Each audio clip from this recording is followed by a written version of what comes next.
KRMB అంటే Krishna river management బోర్డుకు భద్రపల్లాగబోయి అప్పచెప్పినారు ఈ గవర్నమెంట్. ఇదే జిల్లాలో ఉన్న మంత్రి ఉత్తమ్ కుమార్ రెడ్డి మొన్న మాట్లాడిండు అసెంబ్లీలో, మీరు కూడా విన్నారు.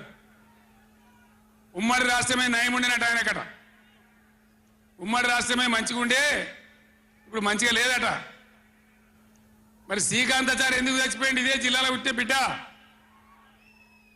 ఎందుకు చచ్చిపోయిన ఉద్యమకారులు? అంత పెద్ద ఉద్యమం ఎందుకు జరిగింది? లక్షల మంది కోట్ల మంది ఎందుకు పాల్గొన్నారు?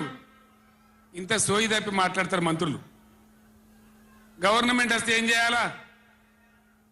పోయిన భద్రపల్లిగా సంతకం పెట్టిండ్రు, దాని మెమోరాండం దొరికింది. నీళ్ల మంత్రిగా పనిచేసిండు కాబట్టి, అనుభవం ఉంది కాబట్టి, నష్టం ఎంత వస్తుందో తెలుసు కాబట్టి వెంటనే హరీష్ రావు గర్జించిండు.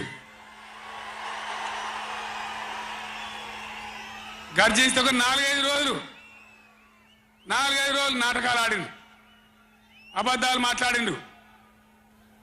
నిలబెట్టి మన గట్టిగా అసెంబ్లీలో అడిగితే అసెంబ్లీ బడ్జెట్ జరుగుతుంది, మీరు చూసిండ్రు. బడ్జెట్ జరుగుతుంటే ఏమవుతుంది? బడ్జెట్ అతి ముఖ్యమైన విషయం.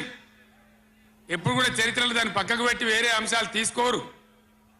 కానీ అగమేఘాల మీద ఇది జరుగుతుంటే, ఆ రగడ జరుగుతుంటే, బిడ్డ మీ సంగతి బదాలను నిలబెడతా, మిమ్మలను ప్రజల ముందే తెలుసుకుంటాం అని నల్లగొండ చెలవు నల్లగొండ నేను పిలిపించిన.